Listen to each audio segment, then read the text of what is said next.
I was brought up by my grandmother, and my father was an overlooker on a very large plantation.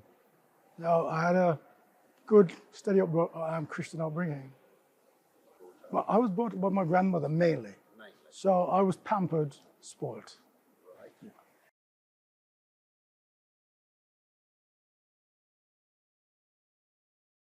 I started the local primary school and I went to the local grammar school. We did what we call Upper Cambridge, Lower Cambridge, what was the equivalent to your O-levels, A-levels. They were called that because the papers were sent to the Caribbean from Cambridge, sent back to Cambridge to be marked. And so I appealed, so I went on to do Upper Cambridge and I left at 17. Well, I had 5 Lower Cambridge and 4 Upper Cambridge. The equivalent of what they would call, you did the same paper as your A-levels.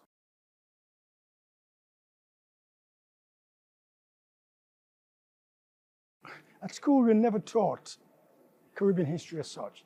Very little, it was mainly British history. So, and Britain was always referred to as the mother country. So, and that is our history of, at the time.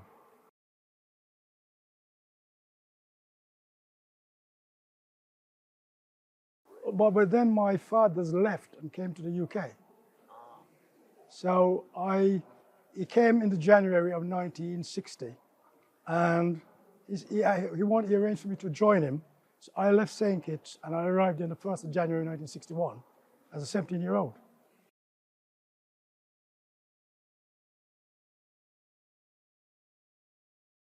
I always liked engineering. So I got a job in a factory and I started what they call a precision maintenance engineering course.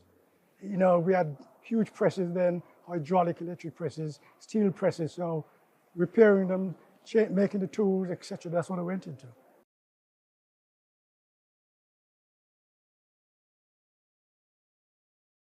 Well, just over 3 years because in my 4th year, 1964, the gentleman who wear the green overalls was retiring, and the gentleman who wore the white coat went in the office on my behalf that I should be promoted to that position, and they refused it. He told me, and he said to me, "You're wasting your time here. I want you out of here. Join the armed forces." And he says, "The Air Force is probably the best for you. They'll appreciate you more." This was around August, and around late October, we were working on a Saturday morning. He says to me, "What have you done about joining the Air Force?" And I said, "Nothing." And he looked at me and says, "Get in the car." And I said, "Are we going somewhere, Mr. Morton?" And he says, "Yeah." And he took me to Wolverhampton. And I saw the careers after and thought, and he literally frog marched and says to the sergeant, "This young man wants to join." And my first response was, "What, do I?" And he says, and the sergeant was perplexed and he said, "Yes, he does want to join." I sit down and I was bullied, and I'm glad he did.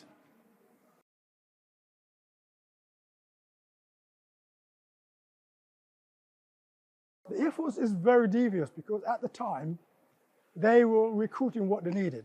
And the part of Trade Group 13 were connected to like parachutes and all that. But I wasn't that side of it. I was the whole decoration of the aircraft side of it. The trim and the outside of the aircraft. And I rose through that until I arrived as sergeant. And then later on, I swapped to airframes. Even the Air Force trained me to that.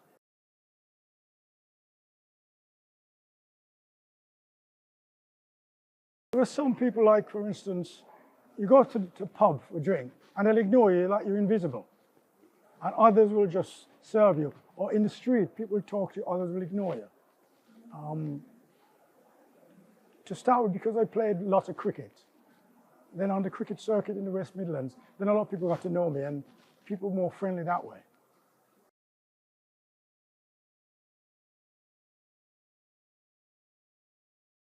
My first main posting was at RAF Cologne in Wiltshire.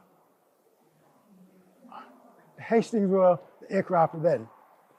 They were held together with paint and rivets, and the one crashed and souls were playing, and that was my first horror experience where I had to go there and recover bodies. The aircraft crashed with all 43 RAF regiment and army guys on it. That was 1965, I think it was around 65. And we had to go and recover bodies. And that was the first horror experience you've got, when you have to see all these bits and pieces everywhere.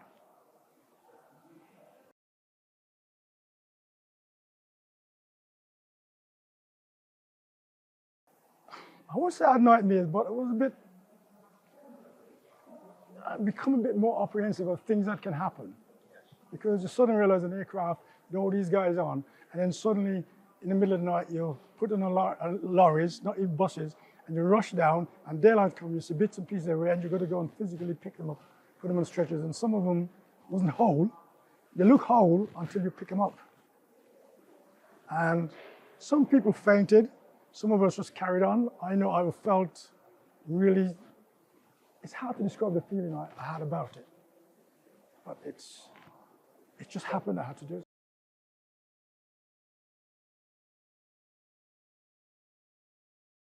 Well, they were grounded, and then we had Hercules, which, once that crashed, they scrapped them immediately. Because when they found all of them were the same, they were likely to go down at any time. They scrapped them. Then we had the Hercules. We got the Hercules in. We went about 8 weeks without any work whatsoever. Then the Hercules started coming in one by one.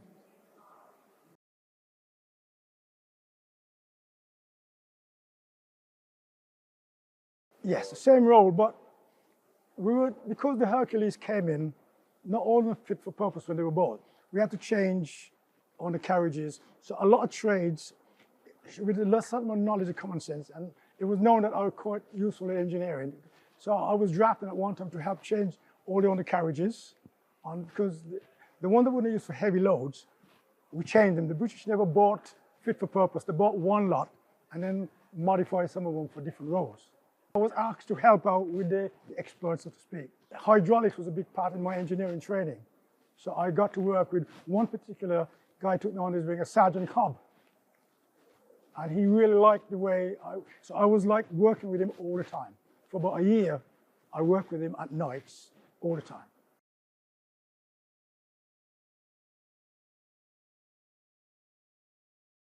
Well, no, because I was a different trade. But later on, I got promoted because they did the 644, which is the annual assessment. And the report from him passed on to people in my trade, so it helped for me to get promoted.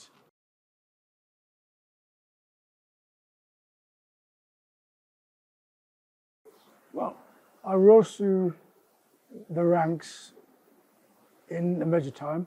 I go to the normal ranks, corporal, sergeant, flight sergeant, warrant officer in the space of time over the years. Time has passed.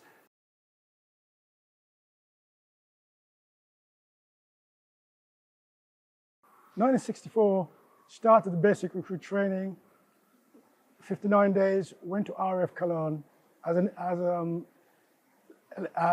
AC, spent 6 weeks there temporarily. Then I went off to Wheaton, started my course at Wheaton, which is Blackpool. Leave Wheaton, finished the course in St. Athens, in South Wales, and went to RAF Cologne on a permanent basis at an LAC. My career progressed in the normal way where I worked and I was rewarded for my efforts. The Air Force is not as simple as you just get promoted. You have to earn it progressively, and it comes over a period of time. And I put in the effort and I was rewarded. That's the way I've always described my progression. I worked very hard, religiously, and I was rewarded with promotion in the space of time when it should be. Because unlike some units, you get promoted today or tomorrow, there's a space limit, minimum of so many times before you get promoted to the next one. So if you work within, you will be promoted with that time scale. And I was. Started as an airfreight, as a painter and finisher, and in my last 6 years, I worked as an airfreight. I was able to convert, went to St. Athens, did a 6 months course, pass out as a chief tech, which is the qualification you have to be, and then wanted to work to flight sergeant, went back to Boys Norton, spent 8 months there and went to Swanton Morley as a warrant officer on promotion.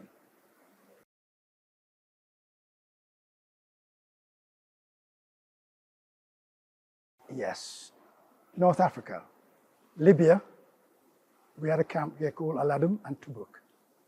And I was supposed to Aladdin. And I spent a lot of my time there there's never enough work, so I did a lot of desert rescue. Desert rescue, basically, you have a team of guys and you get your normal training courses, and you spend 2 weeks of time out in the desert, waiting for, if people are lost in the desert, you go and find them, bring them back to safety. If they're dehydrated, you treat them as they need to be treated, and that was desert rescue. Any person who got lost, similar to your mountain rescue, people get lost, you go out, you find them, you bring them back in.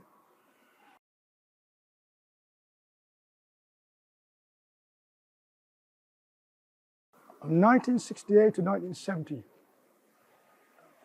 we were asked to leave August 1969, and by February 1970 we were all out.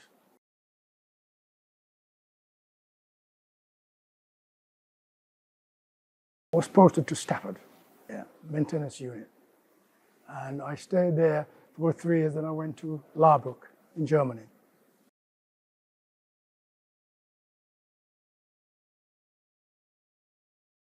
My time in Germany was educational, I should say. Different people, different customs, and you learn a lot how people are so different to us.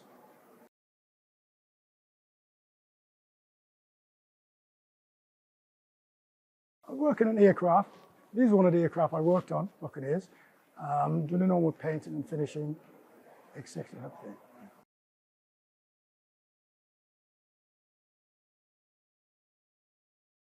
When I came back from there, I went to a place called Marham, where we work on those and other V bombers, the Victors and stuff like that, working on that.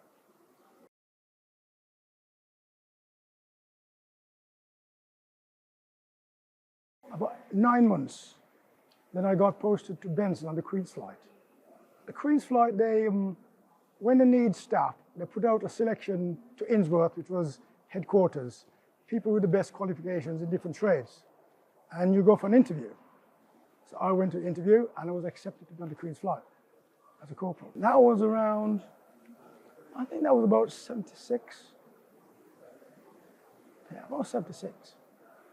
We came back from Laarburg in late 75, 76, yeah.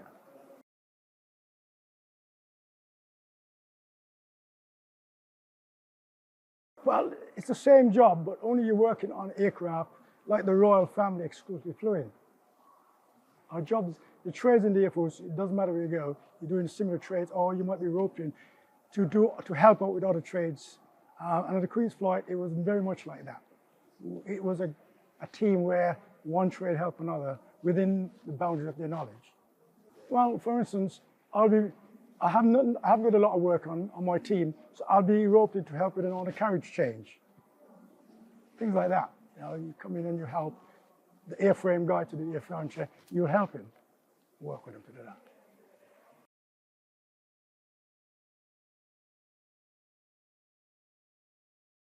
that. Propelled to sergeant, very quickly, propelled to the rank of sergeant.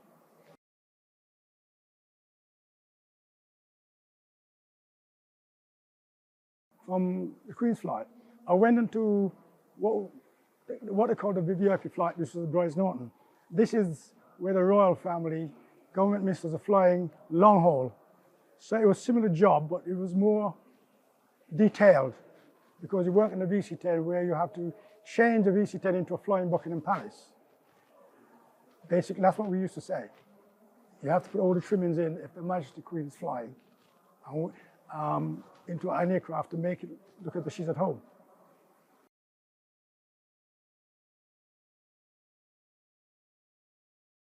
No, I've never. We did an air test. When the aircraft is prepared, we do a test to make sure everything is fine, but never actually traveled with the royal family.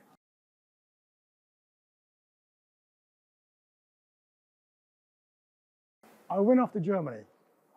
I went off back to Germany, where I work on Tornadoes and Jaguars.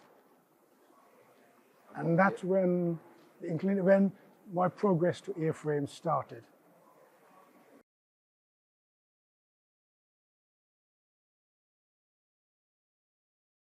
by the time I got to Germany, I was already a sergeant, pending flight sergeant, so I had more responsibility. You have a team of about 30 odd guys that you have to look after. And you're more involved with the servicing schedules, in the warrant officers, pre-meeting, you are involved with that. You're part of the servicing planning system then. So my role became more involved. It took me until 1984.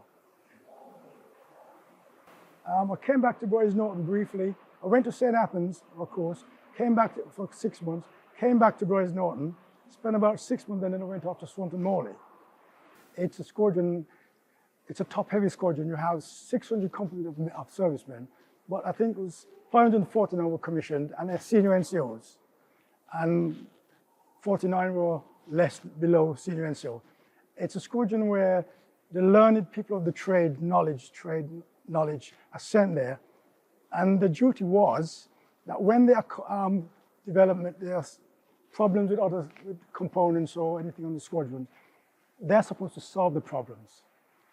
The team will go out and investigate, come back with ways of modifying or putting it right. So that's where my last station was. And my job, the trades will come in, and I was the coordinator. The various jobs will come in, that goes on my desk. I sort them out to the different trades, and then I'll make sure they come back in on time, and the reports are done on time, and then the wing commander will get them and we send them off for publishing to the Ministry of Defense.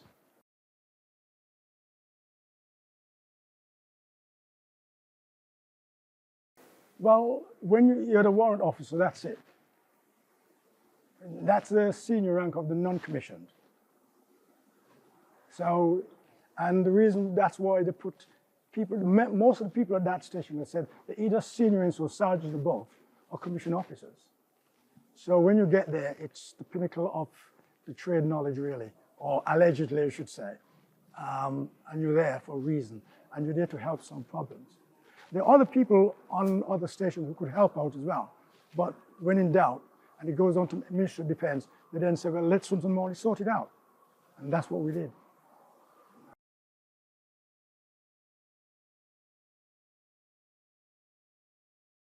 I did about 18 months, and then I PVR'd. I got an offer to go to work in America.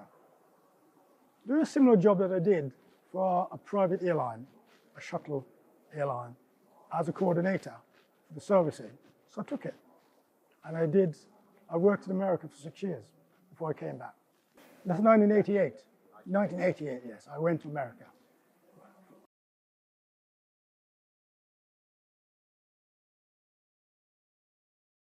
If I say I was treated badly, I'd be lying.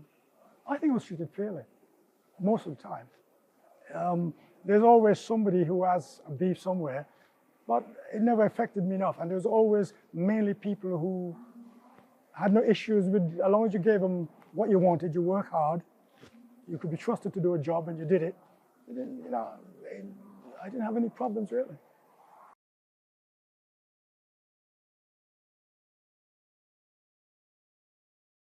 Yes, when I came back from America, in 1994, I worked for the Department of Work and Pensions in their quality of control.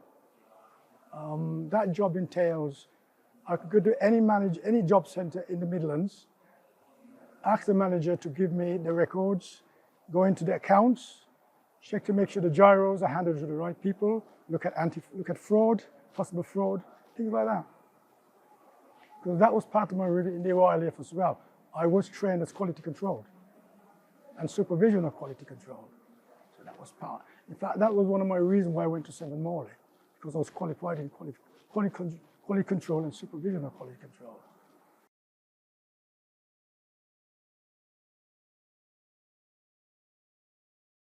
It says, you just say, how long is a piece of string? I came here as a young man, a 17-year-old, and I watched the changes go through the country. Today at 81, I'm just as jolly as I was. I look at the changes, but to me, I just roll along with it. To me, it's just changing phases as it is, but I just live with it and get on with it. It hasn't put me in any negative position whatsoever.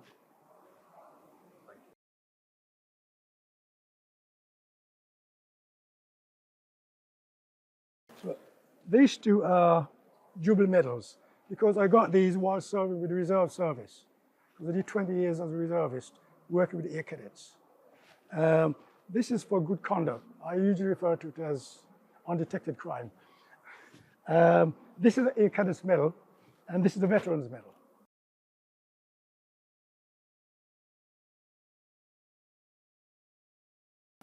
If a young person asks me, and they have done, and I'll always recommend them to join the military, the armed forces, the Air Force.